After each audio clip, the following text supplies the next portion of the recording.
Now, Game Week 6 was obviously a really popular time for people to use their wildcard, but I also think Game Week 7 will be too. And if you're on your wildcard, well, I've got a draft for you.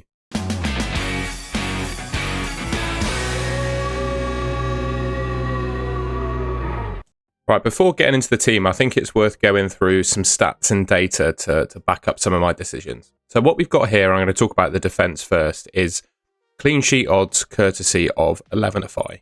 Excuse me. And there's a team that is just way above any others, and that's Arsenal. I got so excited about the Arsenal defence that I had a voice crack then. But I think you need to have one, if not two, Arsenal defenders if you're using your wildcard, right? Game Week 7, 10 and 11, their clean sheet odds are above 50%, which literally means they're more likely than not to keep a clean sheet. I'll leave a link to Elevenify where I get these odds from in the description, but this is telling me, looking at this, best defence in the league over the next 5 games, almost definitely Arsenal. And there's another defence that has been performing really well as well, not necessarily topping the projections, but based on actual performance, they look really good. I'm pretty sure Crystal Palace are now undefeated in 18 games. They're on a really good record of runs. And I think to be undefeated, you need to be pretty tough to beat and good defensively, which I think Crystal Palace are. For me, there are 3 outstanding Palace defenders I would pick. You even have Dean Henderson in goal, to be fair. But I think Richards, Gahey and Munoz are probably the ones to go for. And my personal standout, right? I know Gahey is the leading scorer of them, but that's partly propped up by attacking returns, and I'm just not sure how sustainable attacking returns are for a centre-back. So, with that in mind, I think Richards is probably my choice of Crystal Palace defender, and it's not just the clean sheets he's been getting, it's the defensive contribution points as well. Fixtures are pretty good for Palace coming up. Everton, Bournemouth, Brentford, Brighton in their next 5, then they've got Arsenal away. But I think with the nature of the cheaper defenders in the game, you can rotate them as you see fit. And yeah, I spoke about Defcon very briefly. He's hit it in 3 out of 6 games, so 50% of the time. But I think more importantly than that, he's averaging 10.5 per game. So I think he's going to be a defender that hits Defcon pretty consistently. And of course plays for Palace, who I think are a really strong defence. So we've covered Arsenal defence. I think you want to get Chris Richards, if possible, in your team. And then I think Senesi of Bournemouth. This is a carbon copy almost of some of the content I made last week for the wildcard, but I don't think this has changed. I think Senesi, even though he's gone up now to 4.9 million, is probably pound for pound the best defender in the game. So Bournemouth are ranked 3rd in the league, I believe it is at the moment, for expected goals conceded. So they're the 3rd best defence in the league at the moment. And in terms of DEFCONs, he is getting DEFCON every game. So what you've got here is someone that is getting 2 points per game from DEFCON, plays for the 3rd best defence in the league, and is 4.9 million. I think he might not just be the best pound for pound defender in the game. Come the end of the season, he might well be the top scoring defender in the game. We'll see what happens, but at his price point, I think you simply have to have him. Now, before I get into the team itself, I just wanted to say that all of the expected points data you're going to see below the players and the AI rating and expected points you'll see at the end comes from Fantasy Football Hub. And if you want to sign up to Fantasy Football Hub, I get you 50% off your annual fee using the link in the description. And if you can prove to Fantasy Football Hub that you haven't won your mini league at the end of the season, they'll refund you your money back. So this is what I've gone for in the defence. Now, I've blabbed on about Chris Richards, but I haven't actually started him in Game Week 7 because, well, I've got Tarkowski in here as well, whose expected points are higher. It's up to you, really. Do you want to play Tarkowski at home to Palace, or do you want to play Richards away to Everton? Obviously, they're playing in the same fixture. Tarkowski's got the home advantage. And arguably, he didn't hit it against West Ham, but I think Tarkowski is arguably the better defender for defensive contribution points. So yeah, back four, I think, sort of picks itself right, really. Raya and Gabriel, best defence in the league. Tarkowski and Senesi. Bench, I think you've got to go Dubravka, really. He's the only starting 4 million goalkeeper in the game. Chris Richards, I've gone for Rodon.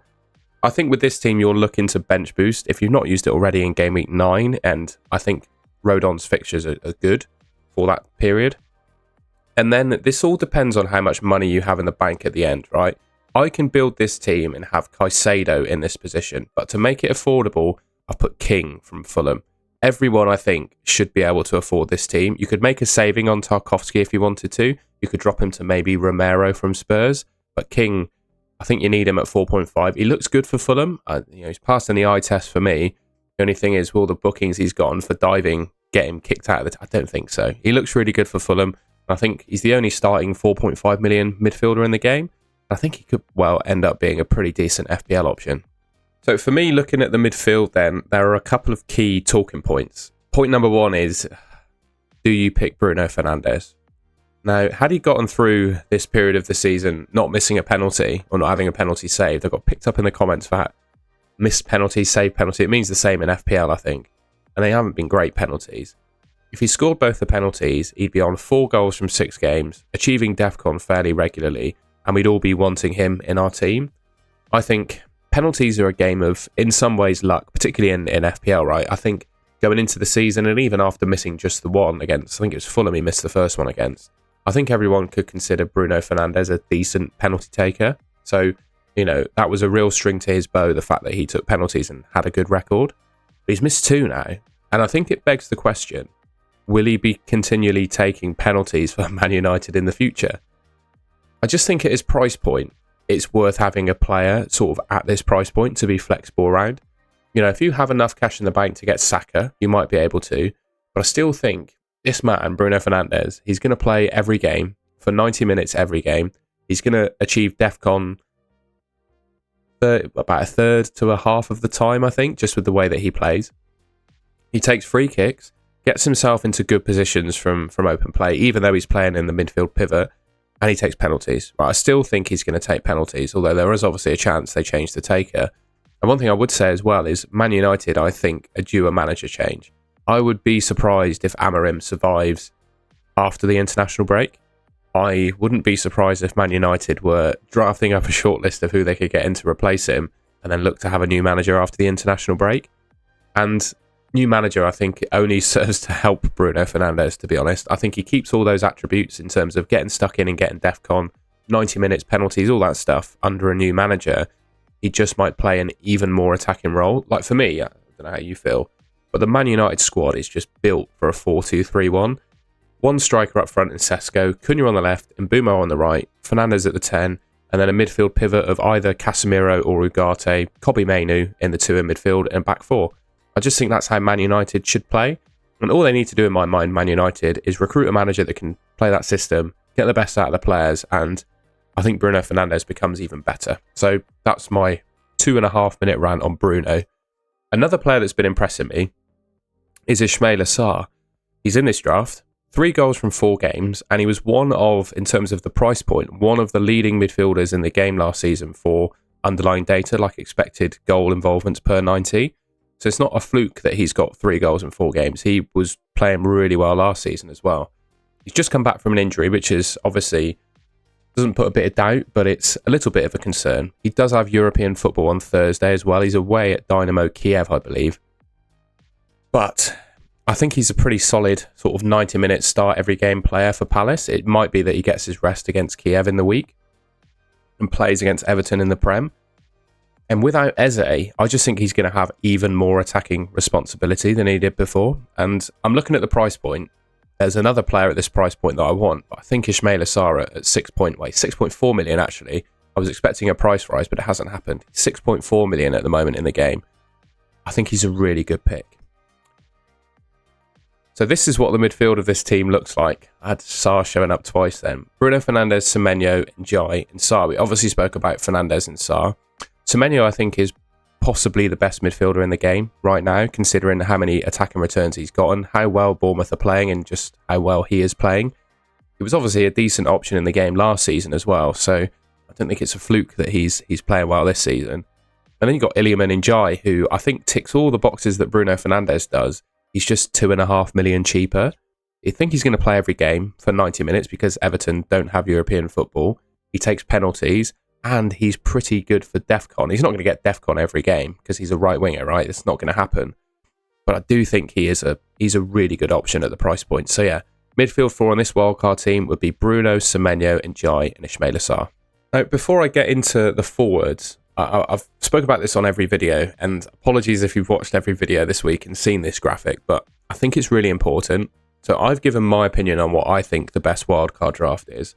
But one thing I think you need to think about when picking your wildcard team is who is the best captain every week, right? I think one of the key rules for me in FPL is making sure that my team contains who I think is the best captain every week.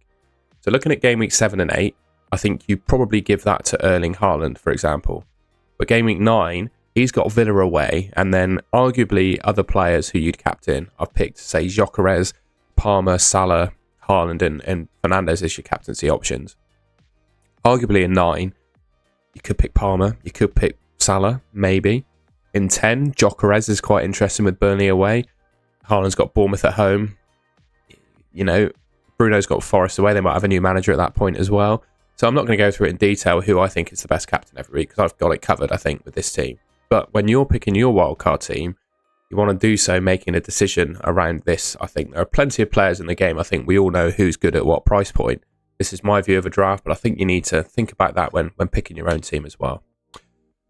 So I think the front three almost certainly picks itself. Although there is a little bit of doubt for me around João Pedro, because is he the best forward at this price point in the game? Could you potentially pick Mateta instead? That's a question. If you need to save a bit of cash as well and you can't quite afford this team, maybe picking Mateta over João Pedro could be a play. But again, you've then got 3 Palace players who are in European football, and it's just a little bit risky, but that could be a decision you make. I think you've got to have Gyökeres. He's got a good fixture in game week 7, Fulham and Crystal Palace after that. The thing is with Gyökeres is I think he struggles against the better teams, but against the lower level teams, he's a bit of a bully and will do really well.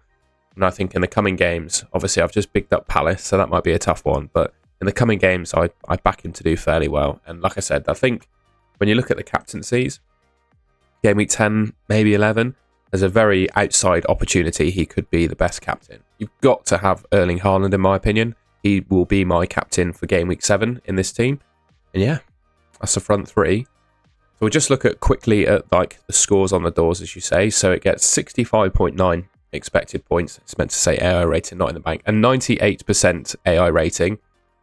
Apologies for the typo there. And a 100.1 team value. Most people, I think, should be able to afford this team. Even though it says 100.1, I think you will. If you still need to save some money, I would drop João Pedro to Mateta. I think that's a pretty easy decision to make, especially considering Pedro's fixture in 7. And if you have a bit more money in the bank, if you really want to, you can upgrade King to maybe Reinders or Caicedo, something like that you could do. But all in all, I think this is a really solid wildcard draft. Let me know what you think in the comments. All right, well, that's the end of the video. If you enjoyed it and found it useful, please leave me a like rating. I have had the feeling that this is very similar to the wildcard team I put together for Game Week 6, but of course it is. It's 1 week ahead in time, and it's a wildcard team. So I think the meta of FPL has not changed that much in 1 week. I think these are the best players in the game pretty much. It's just that probably Ismaila Sarr's become fit again and started in 6. That's changed my view on things. So yeah, let me know in the comments if you'd make any changes to the team. And if you haven't already, subscribe to the Golden Goal channel. Should be just here on your screen.